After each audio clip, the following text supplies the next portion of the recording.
Welcome to the live Ask Me Anything with the hacking games on how cybersecurity or how gaming shaped my cybersecurity career. I am Fareedah Shaheed, also known as Cyber Fareedah Online. I have a background in cybersecurity awareness, in threat intelligence, and also, before all of that, I've been a gamer for over 15 years now. And my gaming experiences being chronically online, starting, I think, 12, 13 years old, has shaped my not only my career, but also my entire life and what I do online. So feel free to let me know any questions that you have in the chat. We have the live chat here. So I'll be looking at the chat. Hello. Hi, Martin. I'll be looking at the chat. And then also, this will be going up on YouTube. And if you comment under, I'll make sure to periodically check back and answer any questions you have. And I'm also on all social media, so I can answer questions like this. I absolutely love the hacking games for what they're doing, helping parents, helping, well, not really for me helping parents, but the hacking games helping youth from 12 to 18 years old get into cybersecurity. And I told my audience who are parents to bring themselves and their kids so that they can watch it with their kids to see how gaming can shape their child's cybersecurity career. The first question I typically get asked is how I got into cybersecurity. And honestly, I didn't know that I was going to be into cybersecurity. I started off as someone who just liked technology. I grew up in a technology household. One of the first thousands of books I read, I was a bookworm as a kid. One of the first thousands of books I read were Cisco books. That's so nerdy. It's insane. But I loved reading Cisco books. Like, hi Cisco. I've done a couple of projects with Cisco, and they're really cool. Their team is amazing. And so I grew up around technology. I was not introduced to the internet fully, like on my own by myself until I was 13, and that's where all my experiences came into play. But I just liked tech, and I would sometimes fall asleep dreaming about how does the Wi-Fi work, how does the Ethernet work, how do computers work, and I was very fascinated by that. So instead of like counting sheep, I was just trying to figure out how do these things take place. And once I graduated high school, I realized that I absolutely did not like math. I started liking math, but I was like, math is not my thing. Math and science were not my thing. I loved psychology. I loved reading and I loved understanding how tech worked and I loved gaming. That's what I loved. And so when it came to choosing a major, I just chose something in IT, completely forgetting about my first loves that I talked about in terms of gaming, in terms of reading, and all of that. And I started doing IT, and throughout my time in college, I was gaming. So I had been gaming since I was 13. By the time I went to college, I think I was like 17, 18 years old. And I had played so many different games. I played mobile games. I had played MOBA games like massive online battlefield arena games, like open world, open sandbox, talking to different people. And I had loved my time there. I was a bookworm. I read thousands of books. I thought none of these things had to do anything with my career. I just thought these are things that I love. These are things that I like to do as a hobby. I'm a reader. I'm a gamer. I like thinking about things, but I never thought that it had anything to do with my cybersecurity career. And when I got to college, like I said, I did IT, information technology, and I was bored out of my mind. I was bored. There were days that I had like 8+ hours of sleep, and I still was falling asleep in my class because I was like, this is the most boring thing ever. But the only part of my classes that I didn't find boring were my networking classes. And within networking, sometimes they start talking about security and, just different ways that you can secure the network and firewalls and all of that. And that like lit me up. And I remember one day, like months into it, I think it was maybe even almost a year into like my degree, I started talking to my father about this, who has a background in tech and security. And he told me, hey, cybersecurity has been a thing for a very long time. But there's just now starting to have more degrees in the field. Like only a couple of colleges in my area had it, and I was in Maryland.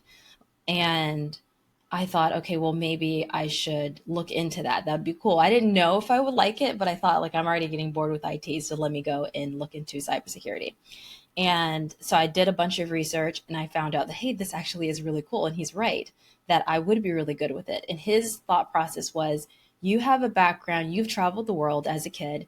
two different languages. So I grew up in the Middle East. My father had a job there. We lived in like the American compound, American military, and so I was surrounded by like IT and security and all of that type of that type of background. So he said, not only are you interested in gaming and you're interested in tech, but you have lived in different areas in the world. You speak Arabic, you speak English, you're a woman, you're black, you look different, you have different experiences. You would be an invaluable asset. And he has his security clearances. So he was like, you probably will get paid a lot more money just because you know Arabic or you know all of these cultures. And so I thought, okay, why not? Let me try being in security. And so that's when I changed my major from IT to cybersecurity. And all of this is leading up to me deciding after like a couple of months in cybersecurity that I just was bored. I felt like I wasn't doing anything with my life. I felt like I was learning and not doing anything. And as I'm saying this, feel free to interrupt me and ask questions in the comments. I look, whatever you want me to go back on, I'll go back. Whatever helps your story. This is just how I got here. And I was bored with the time that I was spending there. I thought it was fun, but I just felt as though I was wasting my time, that I felt we only have a limited time in this world and I want to make the most of it. And I didn't feel like sitting in the classroom learning something that was outdated. Because every time I talk to cybersecurity professionals, they're like, oh, that's so 2000 and late. Every time I mention something, they're like, oh, no, we moved on for that. There's this new technology, there's a new thing that's happening. And I thought, what am I doing sitting in the classroom when all the people who are actually doing something are working and they're making an impact and they're changing people's lives and they're creating new technology and they're securing things and it's so much fun. So I said I was bored of that. And I looked for an internship, a job in cybersecurity. And that was pretty difficult to get into, but I found an internship program that like trained people to get into cybersecurity. And that's what I took. And then I took 6 months of that and then 6 months of an internship. And then I got into a cybersecurity job at like a corporation, which was really fun. They took a chance on me. I say they took a chance on me. They are nice sometimes, and they say that I took a chance on them. I don't know. The point is, I was young and had no experience, no degree, and I was working with people, I had a 401k, working with people who had mortgages and kids. Okay. And I was having the time of my life because I felt like I was doing something. But as I was in this job, which my job was working with the cybersecurity awareness team and the threat intelligence team, and as I was in this job, I was realizing that, especially when we're talking about technology, we're talking about educating people about technology. My experiences reading, my experiences gaming, my experiences talking with other people kept coming up in all of my conversations. And it allowed me to have a different perspective in how we can do things in our department. And I just kept thinking, like, wow, I never knew that my gaming experiences would come to play when it came to my work environment. It happened every single day. I would think, oh, we shouldn't do that because of an experience that I had, I don't know, gaming, experience that I had talking to with a friend, an experience I had reading different books, an experience I had traveling the world. And I thought, like, well, if we're talking about these type of audiences, we shouldn't use this type of word because people of this background might think this, so we need to change this word. Or when it comes to talking to employees about staying safe at home and we're talking about their kids' gaming devices, I would say, okay, if you have this type of gaming device, you should do this. If your kids are on this game, this is what you need to talk about with your kids. And so all of that started to come into play. I also was playing games that were very team oriented, right? So there's a lot of people together, and we had to create solutions to different problems based off of whatever is happening in that particular moment. And I found myself using the skills that I learned through gaming, getting people together, guild nights, raids, dungeon runs, all of those things. I found myself doing that while I was training other people or while I was developing whatever, or while I was even with threat intelligence, like learning how to, the building a skill for gaming was very similar to, I don't know, OSINT, like looking into information, looking into people's backgrounds, finding threat actors. And it just, everything started to come together. And I realized that all of my experiences that I had outside of cybersecurity, outside of threat intelligence, were all helping me be better at my job. And so I started to pay a lot more attention to the things that I didn't think mattered. And I added that to my job. And that really helped me in terms of making connections in my job. It helped me do my job better. And it also helped me realize that my skills were bigger than what I could ever do in a job. And so it all, and through that discovery of the things that I love that could help me with cybersecurity, I let go of the feeling that I had to be technical. So throughout this time, for the first couple of years, I felt like my technical ability in cybersecurity mattered more than anything else. I was told that often, like so often. And so I would spend so much time trying to figure out what are ways that I can be more technical. Do I need to do more capture the flags? Do I need to do coding? And I hated coding. Like, I think the only I liked Python, that was fun. But even then, I just thought, oh my God, like I have to spend 12 hours and then one line of code that I write breaks the entire thing. And I have to sit up at night thinking, and it was too much. I was like, I can't do this. I don't like this. But it was fun. But I realized that I didn't like it. And I thought that that made me worse in my job. I thought that no one would take me seriously. I thought that I couldn't advance in my career because I thought like the idea of actually ethical hacking and hacking was fun to me, an idea. And then when I did it, some parts were fun, but others weren't. So I felt like maybe I was lacking in my career.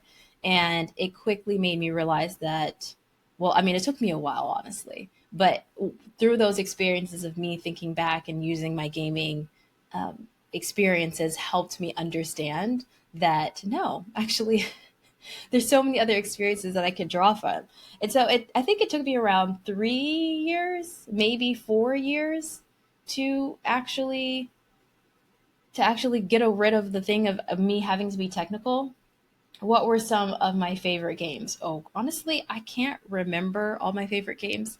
I remember right now, I can remember the most recent years. In the beginning, I was just playing random mobile games online. So, like protecting like building up your fortress and then going at and like invading other people's and then taking their resources and then like building up your own and then defending that. That was like the type of mobile games that I really liked as a kid. And then I started getting into chat rooms and that other stuff. I don't know how deep. Ask me whatever questions you want. I don't really care. I'm open. But that's a whole other realm. But and then I started getting into more, which I think it's better for me, was computer games.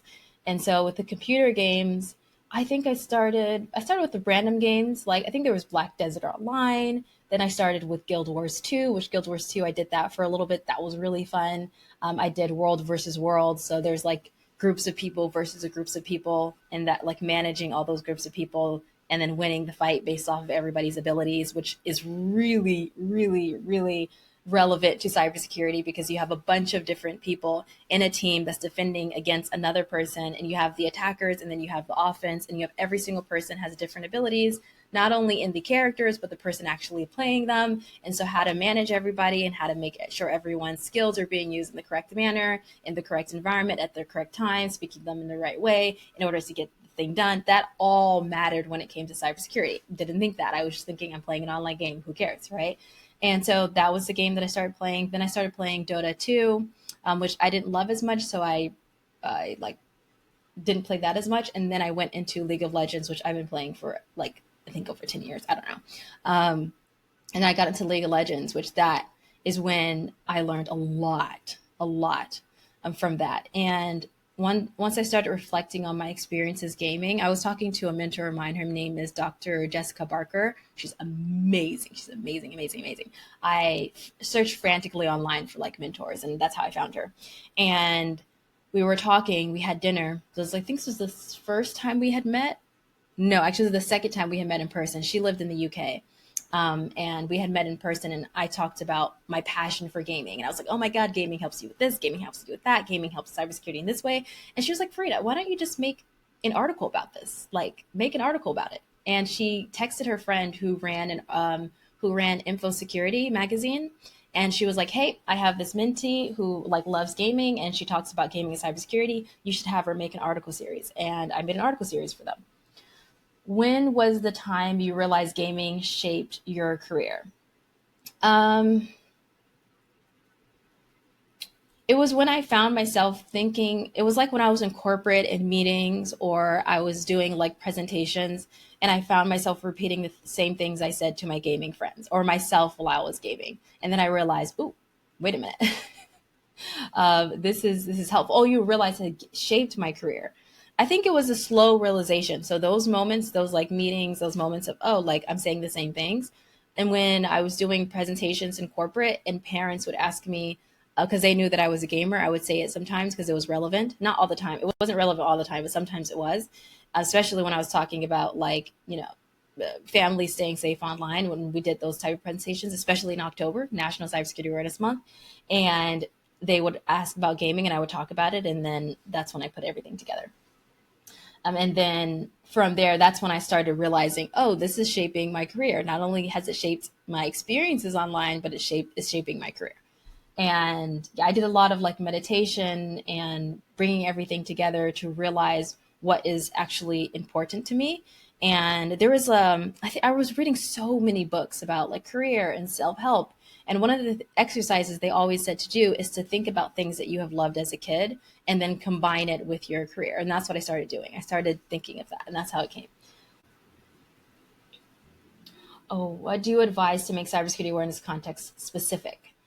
I would see, I mean, it depends on if your company or your audience is international or if they're national. If they're international, then of course you want to use international resources and international, just general language, simple, easily understandable, easily translatable, making sure it's positive in terms of the things that you do. What we talk about is very negative. It's okay if you have to start with the negative, like this hack happened, this scam happened, this predator did this groomer did this scammer did this threat actor did that, this hacker did whatever. That's okay. But like when you get into the tips for it to be actionable, simple, empowering, understanding, the way that you're talking to people is like that you're not talking down upon them. We do that a lot in cybersecurity. We think that we are better than other people, that we know better, that they're stupid. Why would you know that? Why would you click that? Why would you do that? And so it was really important for me not to have that because of my experiences growing up in many different cultures, but also my experiences gaming. So I just, to me, when it came to cybersecurity awareness, it was really, really important to just be a human and not be a robot and not act like we don't make mistakes as cybersecurity professionals. Just be real. Like, I didn't like people who weren't real. And I think that was one of the things that I was talking to my mentor about, because throughout this long dinner conversation, I just kept mentioning gaming and gaming. And I was like, like there's different things in League of Legends that I learned about becoming better at a skill, or the way that you talk to yourself impacts how you act on the team, and it impacts whether you win the game. And I was basically explaining, I have this article series online. You can look it up. It's like Info Security Magazine, Fareedah Shaheed, or League of Legends, and it will come up. I believe I made a 2 or 3 part series about this.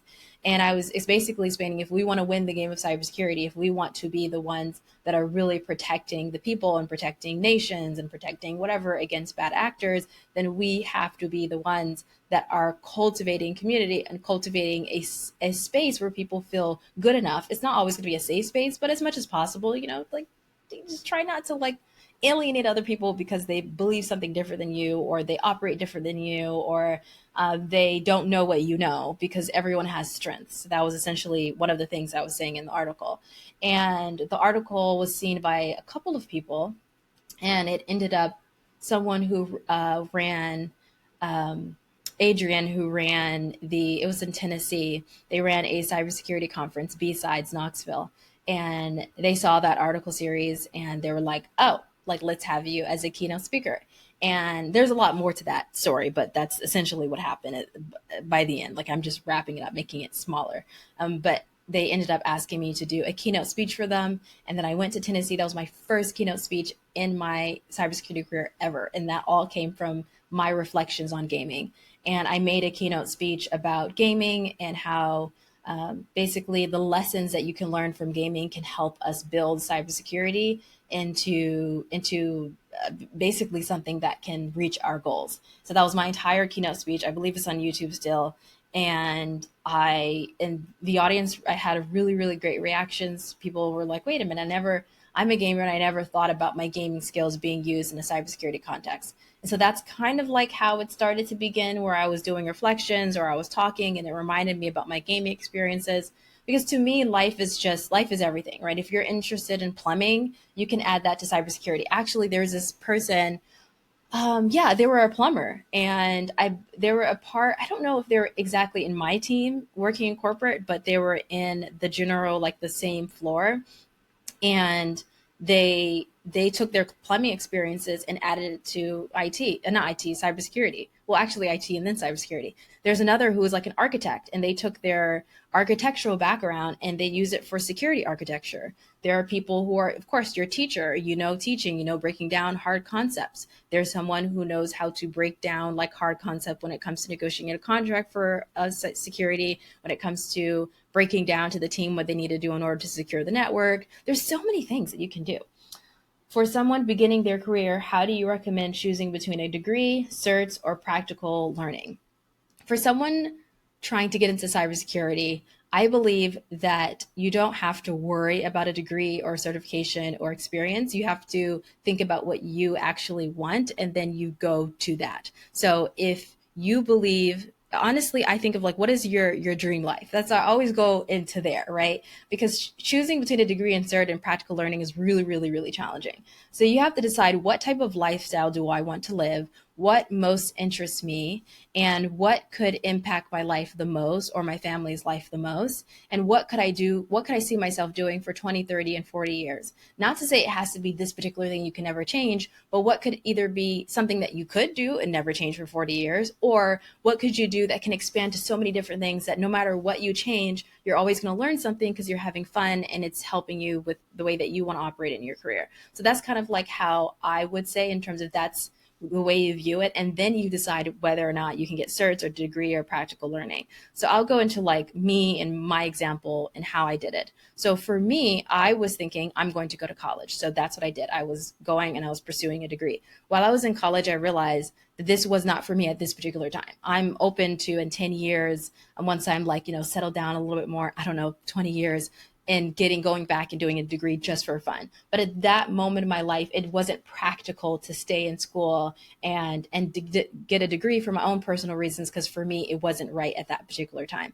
And so that took off the degree off the table. So then I started thinking, okay, do I want, and I didn't want to go into debt with it. I wanted to be able to pay it in full and not have to worry about debt, or like the amount of time that it was going to take, or being antsy and not wanting to do it. Is information going to be relevant at the end? Because there's a lot of things going on in my head. So I thought, you know what? It doesn't mean that I don't have to have a degree. It just means right now it's not right for me. So that was off the table. Then I started thinking about practical experiences and certifications. And back then I thought I wanted to do ethical hacking. I thought I wanted to be in like the technical realm. And so I was looking into practical experiences. And honestly, I would look online. Like there was a lot of really good information on YouTube, on many different sites. Of course, the Hacking Games has a lot of information and resources and people to connect with. That's basically what I did. And I've got some like in general practical experience. And then I realized, ooh, do I want to do this for 40 plus years? Do I want to do this for even 5 years? Do I want to do this for the next 20 minutes?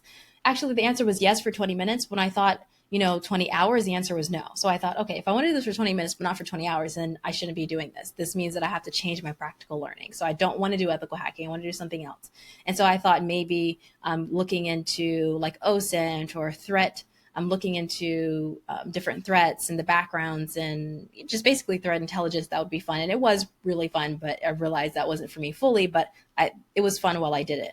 And so I knew that practical learning was going to stay on the table forever because that was really fun. Then I went into the certifications, and the certifications for me, I was still, and I never actually got any of my certifications. I started studying for them because I was in a job that I believe they said that they were going to pay for some of it. And so I thought, okay, let me go for it. But as I was going for it, I realized that I didn't really care about any of the things that they were talking about, and I wanted to go in a different route. And so that's when I decided, okay, there's only one certification that I actually want. And that was from SANS Institute. And that was what I was starting to get into. And then I ended up leaving my job, and then I started I already had my business, but I started going full time in my business. So that I kind of like forgot about that, but I'm willing to go back and get that done. That was basically what I thought. And through that, I talked to many different people with many different backgrounds, specifically people that I looked up to. So I didn't talk to anyone that I didn't look up to or I didn't find any sort of inspiration from. I had meetings with so many people in the field. I messaged people on Twitter, and I was like, if they were at the conference, I said, hey, can we like meet up for 5 minutes, have a question? They thought, okay, sure, fine. And so I met with so many people, both in corporate, both in conferences, both online, like on Twitter. Twitter was the main point because that was where all the cybersecurity stuff was. So on Twitter, I talked to people that I met like in passing, family, friends that were in IT or security, and I got all of their point of views. What do you regret? What do you not regret? What do you recommend someone who's at my age, at my stage of my life? What do you think I should do? And based off of all their responses, that's when I started developing my idea of what should I do for me. So some of them believed that you absolutely need a degree, especially as a woman, especially as a black woman. You must have that, otherwise people won't respect you. Some people felt that way. And I thought, oh God, maybe I should get my degree. Some people felt like you have to have a certification. And I realized over time for me, my experiences were so vast, so diverse, so interesting, so deep. My personality was different. And then of course my experiences in corporate were really different and really interesting. And I met so many different people and I had the opportunity to do so many different projects and getting so much practical learning, practical experiences that it made me an easy yes for many different projects and when it came to just doing my business. And so that's when I started just doing my business route. And all of my experiences led into that. And so now when I'm working with companies, they don't really care about a degree. They don't really care about certifications. All they care about is practical learning and practical experiences, my background. And I've developed such a resume and such a background that for the right people, it makes complete sense. And I'm able to just have a beautiful, amazing career. And I get to meet phenomenal people and do what I want to do and what makes me really passionate. So for me, it ended up being practical learning, but I went down every single route to see what was for me because you always learn something. You don't know what is for you. One person says one thing, but it may not apply to you in your life. And so, yeah, it was really just figuring out what worked for me and what works for my personal experiences. And so when I was meeting with those people, I always kept in mind not that, oh, well, they did a degree or they did a certification or they had a practical learning and it worked for them. It was more like, will it work for me? Like, can I see myself in that? Do I want to do that? There's so many different routes in cybersecurity. It's not just ethical hacking. It's not just cybersecurity awareness. It's not just threat intelligence. It's not just security architecture. It's not just, I don't know, there's like a billion things you can do in cybersecurity.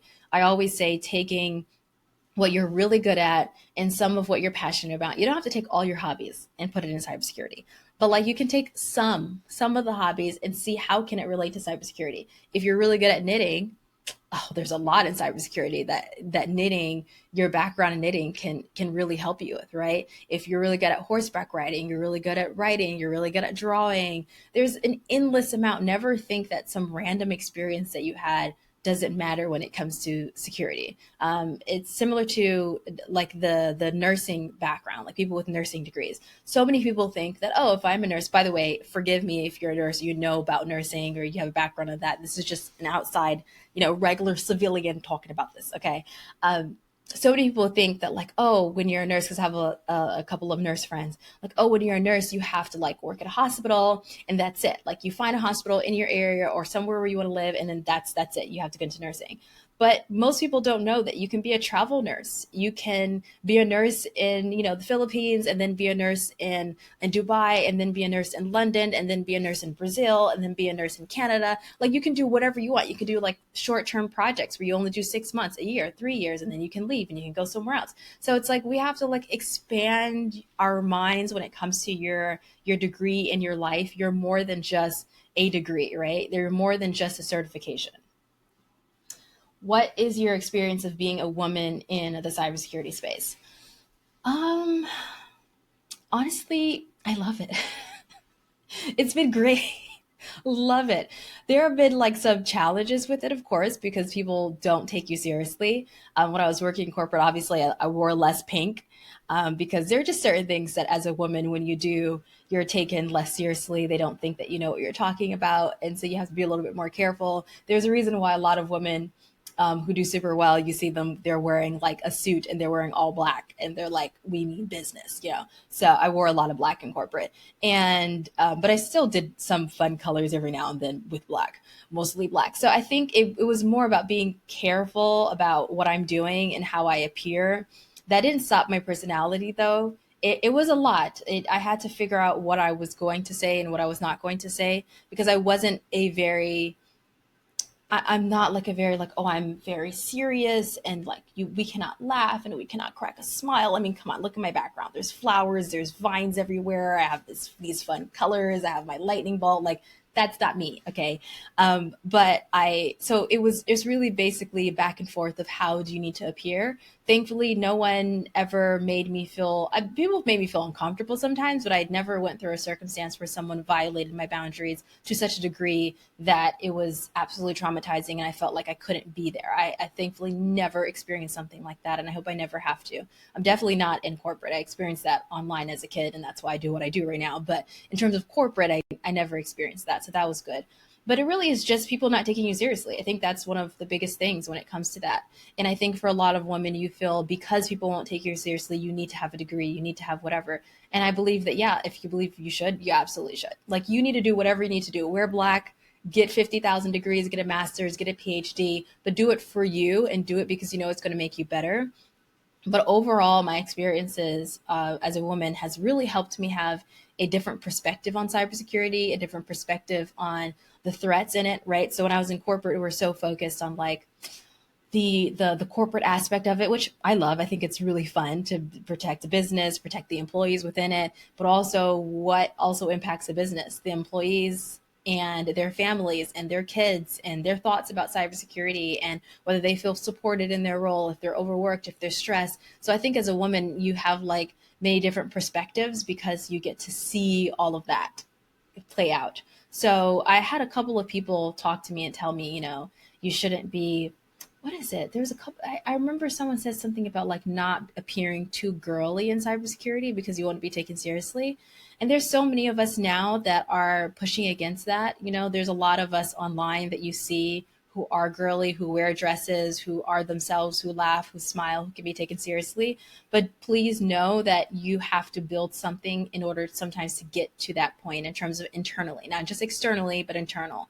So I would say doing as much work internally is so important as a woman because you have to believe in yourself before anyone believes in you. And you have to be very, very, very, very, very confident in who you are as a person. And so if you feel like you're not there yet, which by the way, it's an ebb and flow. It's like, it's up and down. It's not like you're always going to be 100%, but understanding who you are as a person is so important in cybersecurity because people will pull you many different ways and they'll tell you have to act this way, you have to say this, you have to not say that. And so you have to know internally what's best for you, what you actually want to do. I wish more parents knew that when it came to your kids gaming online, it does not always have to be something where, oh, this is just a waste of time, or they're spending their time doing this and they're not doing their homework. Gaming could become their homework if you talk to them and ask them why they're gaming and what fun do they have and who are they talking to and what's the last thing you learned in gaming and what has gaming taught you about X, Y, and Z, and just to see where they're at. And they may not be thinking about it right now, but just letting them know that, hey, gaming actually can help you in your career helps them understand that not only are you on their side, but their time gaming can be something that they can use in their career in the future. So the more that you're engaged with your kids' love of gaming, the more likely they can take those experiences they have gaming and apply it to their career, apply it to their life, apply it to homework, apply it to anything and everything. And so being there for them is really, really important to be a guide. And that's why I love the hacking games because you're taking people that love gaming, that appreciate gaming, that have had many different experiences and skills in gaming to turn it into something really cool. What advice would you give to a parent? Oh yeah, that's the thing. Oh my God, that's so funny.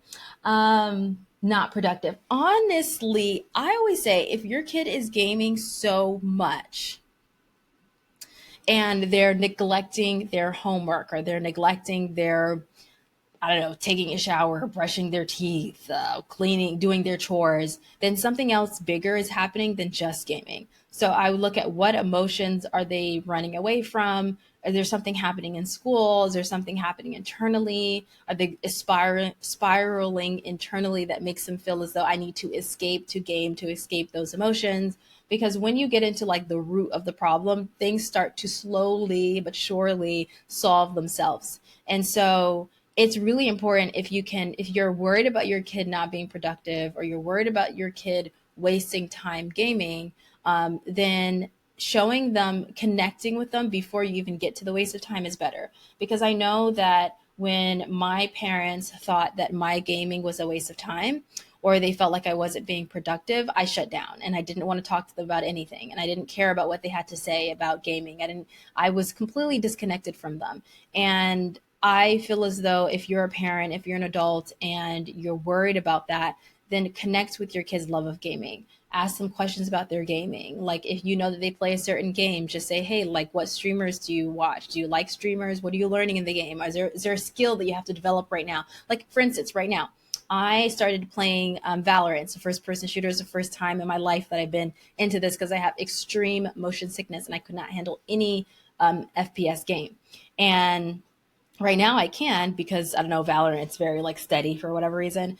And I'm learning aim training. And so, your kid may be watching streamers or watching YouTube videos to get better at a game. So that shows that they actually care about something. That shows that they're going to work towards something in order to get a result. So if they're not doing that with their homework, then we have to have a conversation about why they don't think homework is important, why it is important, why it's not important, and level with them and understand them and connect with them through that.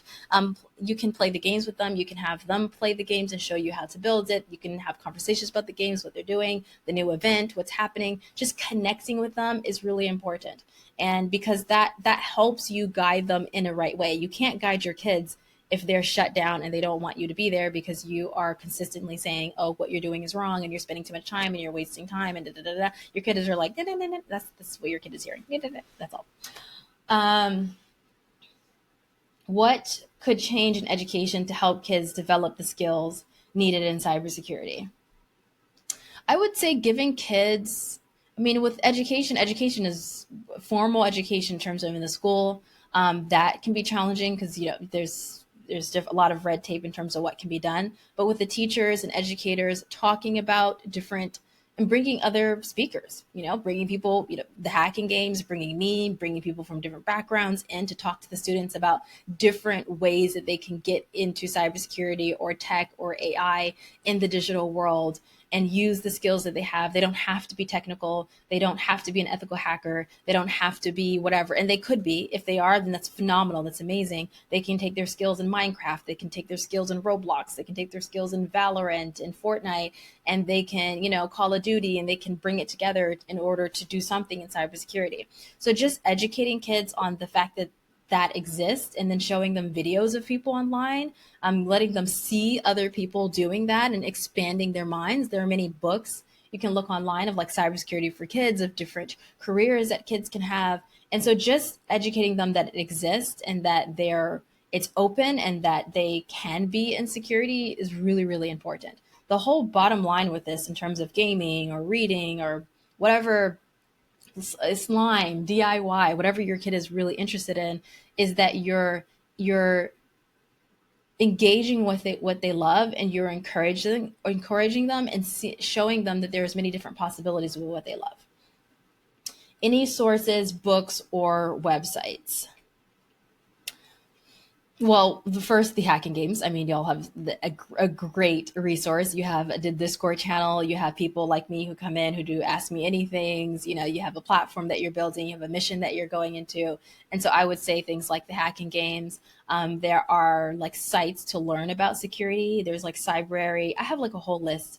I think I sent it to the team, like different resources to get into cybersecurity and learn cybersecurity. So I would look into that.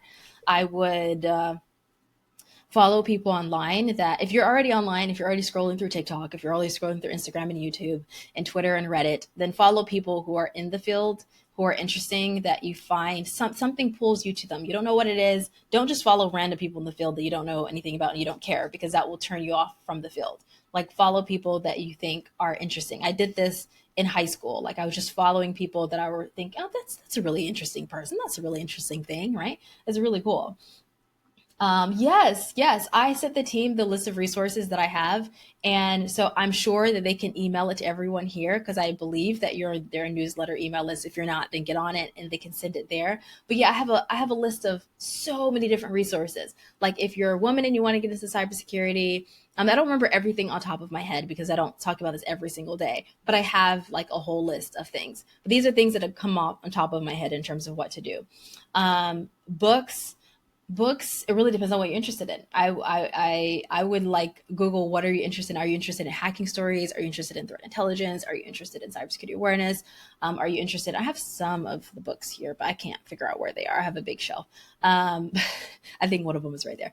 I'm getting cybersecurity, but yeah, there's a lot of things that you can do. I would always focus on what you're interested in and see how you can marry them together. Don't read anything that anyone else says or I say. Read what's interesting to you, because you want to get into habit of only doing things that are of slight interest to you, because you don't want to build an idea of I can't be in cybersecurity. I think that's the biggest thing that people, the biggest misconception is that if I have this interest, or if I'm like this, or if I have this personality or this background, then I can't be in cybersecurity, which is like, that is not true. Everything that you're interested in, everything that you want, everything that you need, every random thing that you love can be a part of cybersecurity. You have ADHD, you have autism, you lived in 50 different states, you speak one language, you speak five languages, you love gaming, you love knitting, you love nutrition, you love weightlifting, you love swimming, you love, I don't know, surfing. All of those things can be intertwined in cybersecurity. I mean, think about like right now how AI and tech is involved in everything. Like if you are someone who loves tennis, how much technology is available in tennis right now in terms of needing to know where the ball is and is it in and is it out? What technology is needed to secure those? You know, maybe your background in tennis or in golf can help you with that. You know what I'm saying? Like there's like endless. Don't ever put yourself in a box. Can you give examples of how you use gaming skills, other passions in cybersecurity problem you've worked on? Oh gosh, yes. So when it came to, one of the number one things I used gaming for was mindset. And I realized that when you're playing a game, and happens everywhere. This is a life. This life is a game. Cybersecurity is a game. Game is a game, right? And gaming teaches you so much about life, because not only is it about your mindset in terms of, if you go into a game thinking that you're going to lose, you're going to lose. If you go in a game thinking that your teammates are, a trash can, then your teammates are going to be a trash can and you're not going to get to the end goal. And so when we're talking about cybersecurity, if we go into cybersecurity thinking that, end users, people who are not tech savvy, people who don't know anything about the software that they're using, they are a trash can, and then that's how they're going to act and that's how you're going to see them. And even if they're not acting that way, that's how you're going to see them. And you're not going to give them the proper resources in order to stay safe online, which means that the corporation, the company, the family continues to be unsafe online because you've already come in with a negative point of view. And so that's one of the things that I learned with gaming in terms of, it played out every single time. If someone came in and they had a negative attitude or they thought this was bad, then that's what happened. And so for me, I thought, oh, wait a minute, like the same thing applies when it comes to cybersecurity. If you're talking bad about your teammate, and I go deep into this in one of my articles, which maybe I should just pull it up. um, Lessons from League of Legends. Oh, there it is. Weaknesses of strengths. Okay. So this is from Info Security Magazine. And this was back in 2018 that I did this. And I'm putting it in the chat. So that was the first part of the series that I did. And then there was part two. So that kind of goes deeper into my belief systems and what I learned in gaming and cybersecurity. There's so many other skills that you learn, like your kids, the amount of time your kids have to put in, or you have to put in as a gamer, or you as an adult if you grew up gaming, whatever it is, anybody who's gaming, in order to get to the next goal, helps you understand all of the things that you need to do in cybersecurity, helps you understand all the skills you need to build, all the certification you need to build when it comes to having teams together that work together. That really, really helps you. What's the best game that prepared you for hacking? Ooh, I think I think just the gaming mindset prepared me for hacking. I ended up not liking it as much as I thought I was going to, which was very sad. I had 7 stages of grief of deciding not to be an ethical hacker. But genuinely, it's just the games. Like playing games over and over and over and over and over is like hacking. It's like capture the flag, like all of the clues, the research, the everything you have to do is all gaming. I mean, any game, you know that you have to do research. Yeah, there's a lot of clues. There's a lot of things you have to learn. It can be fast pace. It can be slow pace. So I think the gamer mindset is what helps me a lot. I always say that the people who created TikTok, because TikTok is one of that changed the game when it comes to social media, or made by gamers. Like TikTok, the moment I was on TikTok because I never really cared about social media. I cared about social media. I was on it as a kid. I cared about forums and chats, but I was obsessed more with chatting with other people and getting to know other people and following different people and getting into different groups. But I really wasn't like that into like scrolling on social media all the time.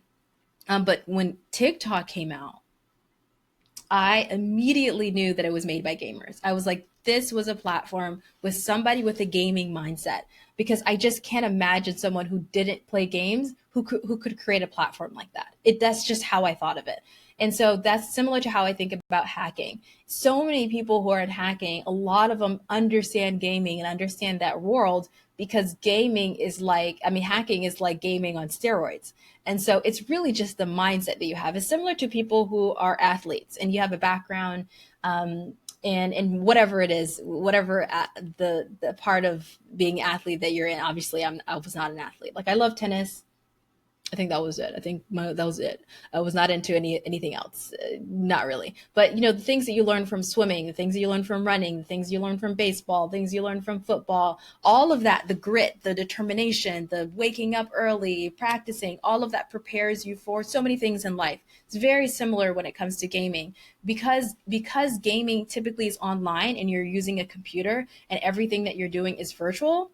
When it comes to anything that's virtual, it'll prepare you for that. So it's perfect preparation for cybersecurity, perfect for hacking, perfect for any developing a social media, developing an algorithm, because you already have deep experiences operating on the computer, doing things on the computer, researching on the computer, talking to people on the computer, problem solving on the computer, bringing people together and apart, and going to a particular goal on the computer.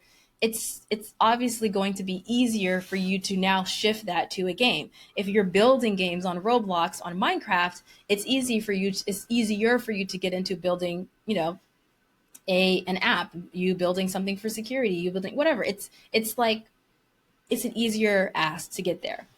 Of course, if you're building your own computer, if you're having like different specs, if you have to upgrade something, it just prepares you for being in that world. This is similar to like, you know, a person that's working outside that is building different projects on their sidewalk or for, I don't know if anyone has seen this guy who builds houses for his animals online. He's like he built houses for his cats and his dogs, or I think it was just his cats actually.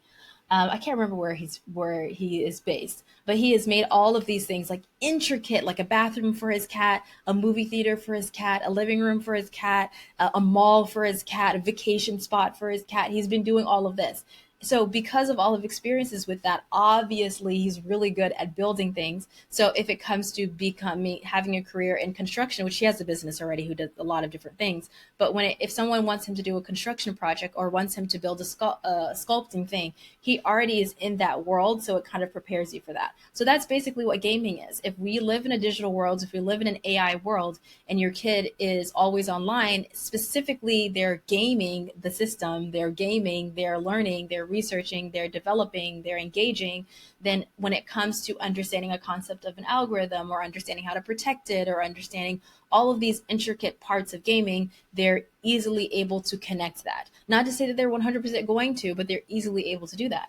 And same for people who didn't spend a lot of their time online. Let's be real. There are people who are out in the wilderness, and because they didn't spend so much time deep into the online world, deep into gaming, they have a completely different perspective. But for me, gaming these 15 plus years has given me a different perspective. For instance, I've been a part of all of these technologies for a very long time. I've been on Discord since it launched, and I think it launched in 2015. I think it launched in maybe in March or May 2015, and I was on it in November or December 2015, so a couple of months after it launched. I've been on Discord for, I guess, yeah, 10 plus years now, right? And so, or 10 years now. So it's like knowing the technology already, knowing how it works, being a part of it, it being a part of me growing and experiencing all the iterations of Discord. Same thing, experiencing all the iterations of TikTok. You know, it was Musically, then it's owned by ByteDance, and now it's Oracle, and now so now you have all of these like experiences because you're in the world.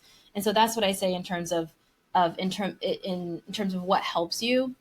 But the best game, going back to the original question, I believe, was just the mindset. It wasn't necessarily the game, but the game that I wrote the most about was League of Legends because I wrote the article about it. I had part one and part two, and then I did my whole keynote speech on it. So I would just say the gaming mindset.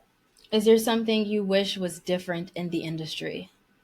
I don't know. I think because there you can do whatever you want, especially if you meet so many different people. I don't know if I would say if there's something I wish there was different. At first, when I first got into industry, I wish that there was more diversity in what you can do. Like because I would have done so many different certifications. Like I think the certification I was most interested in was the CISSP, but that was like senior level certification. And I thought, wow, isn't there wouldn't there be nice to be a CISSP that was for people? I think it's like Chief Information Security. What is CISSP stand for? It's like Chief Information Security Officer. Let me know, practitioner. Someone let me know what it's called. But essentially, it's like this big certification, and you can get to be a senior level executive. And I thought, wow, the information here is really cool. And I kind of wish that there was more diversity in the certifications that I could get. They started to be more diversity with SANS. SANS were doing cybersecurity awareness certification, and I was so excited for that. And so when I was working in it like incorporated, I was in it in terms of like every single day, 24/7. Now I'm in it in terms of the online world and the news and connections and knowing just my background in it, but I'm not in it in terms of corporate and protecting an environment every single day. But yeah, I just wish that there was more diversity in certifications, to be honest, because it just feels like if you're not going to be, a security officer, you're not going to be a hacker, then there is not a lot of way to go. But now there are security awareness certifications, there's threat intelligence certifications, there's so many different things, and that's super exciting. But that's what I wish before. Where or how do you feel there's more room to start? Yeah, I feel as though, like, also, and maybe that's another thing about the what I wish was different is that I wish that there wasn't like if there it's a cybersecurity degree, there are more diversity. There's more diversity in the degrees as well. Like in every whether you do certifications, practical experiences, or degrees, I just wish that there was a lot of differences. How is AI changing the skills we need? I think it's just really showing us that we need to learn AI. Even me, I need to get even deeper into AI. I'm like deep into it, but I believe I need to get even more deeper. So it's just changing how we do it. And basically, in the future to me is humans working with AI. I know people feel like AI is going to take everything, and it probably is going to take a lot of things that we think. But there still is a need to understand AI, secure AI, how it works, who's building it. So there's a lot of things that we need to do. And the thing that's changing is just that we just need to learn AI and what it does and how does it apply and how can you be the person that applies it best in your field and what you like to do. Thank you, Nico, certified information systems security professional. Thank you. That was a certification that I wanted when I first got into the field. Everyone was like, "You're crazy. You haven't even taken network plus and security plus." And I was like, I don't want to take network plus and security plus. Like it was just I just thought it was like, oh, I don't want to do that. So I think that was what I wished. I think that if there was a lot more diversity, I may emphasis on may have finished my degree and got more certifications. I just felt like it was too restricting, and I'm not someone who likes restrictions. Like I like certain restrictions, but I'm not someone you can just restrict and then I'm gonna thrive. Depends on what it is, to be honest. Like I could be restricted to my room for like 7 days and I'd be totally fine. I could be restricted to my house for 7 days and be completely fine. I could be restricted to my city for 7 days and I'll be completely fine because I love my room, I love my house, I love my city, I love where I am. But I can't be restricted for a year, right? I need to be able to do whatever I want. So that's kind of how I thought of security. It was very restricting sometimes and I didn't like that. And that's why I'm an entrepreneur and that's why I made my business and that's why I left corporate and that's why I do my own thing now because I like to be free. I like to be creative. I like to have an idea and then act on it and then impact people and do some things. To me, I'm like, we're all going, we have a limited time here. So how can I make sure that I'm making the best of my time? I don't want to spend doing my times about with something that I don't think is going to help me. There are many years of my life that I had to do something that I didn't want to do in order to get to where I wanted to go. That's fine. That's life. But I didn't want that to be my life. So that's essentially what I've been doing. Thank you. I appreciate that. I think we're in the closing. So any closing questions before we wrap it up?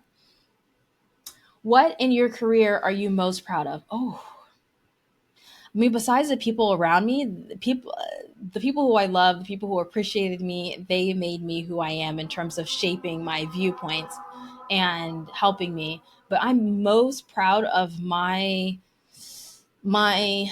dedication to doing what I think is the best for me and not what other people thought it was best for me. I didn't care what was like, the best title, or I thought I had to care about that. And for a little bit I did. Like, how can you make sure that you're the most successful and you have the best title and you're the most technical and you're most this and you're most that. You have the most degrees and the most certifications and you're the top of the game. No, no, no. That's, yeah. But I'm so proud that I broke out of that and I thought, what's best for me? What do I want to do? What makes me come alive? What unique skills and abilities and mindsets and experiences do I have that I can impact the cybersecurity world in a way that works for me? Who cares what my parents want, what my friends want, what my mentors want, what my boss wants, what the coworkers want, what the world wants? What do I want? Because then once I focus on that, then I can slowly give back to the people who are around me. I can make sure that I'm giving back to my parents and my family and my mentor and the people around me and to the world. So when you start with what have you been given, what unique skills, unique ability, unique thought processes that you have been given, now you can make an amazing cybersecurity career without you're completely unique, right? You may have like you'll have like maybe a PhD in cybersecurity, but because you have a background in anthropology, people are like, whoa, oh my God, you can talk about this, you can talk about that because you're a big surfer, because you love knitting, because you love drawing. Now you're adding something different to the table. You're adding a different personality, a different viewpoint, a different mindset. So I'm very proud that I started with what can I do to impact versus what do I need to do, what are other people expecting of me, because cybersecurity is like, it's yours. Cybersecurity is yours. It's not anyone else's. It's your journey. And by the way, you don't have to stay in it, right? You can start in it and you can veer off to something else and use cybersecurity to help the world in a different way. I just decided I wanted to stay in it, but I wanted to stay in it in a way that made me feel good. And so I took my experiences gaming online, my experiences as a kid in the internet, to help parents protect their kids online. That helps me. That makes my inner child happy. And so, by the way, like all that I post online is mostly just for families, for parents, for people to be able to protect the next generation, so that we can make sure that we're raising humans that are confident and happy and healthy and joyful in whatever they choose to do, whether it's cybersecurity or something else. I appreciate you so much for being here. Thank you. If you have any questions, thank you. If you have any questions for me, please let me know. I'm happy to answer. I'm always say I'm an open book, and if there's a chapter I don't want to talk about, I'll let you know. It's my absolute pleasure. Thank you so much for being here. And until next time, bye.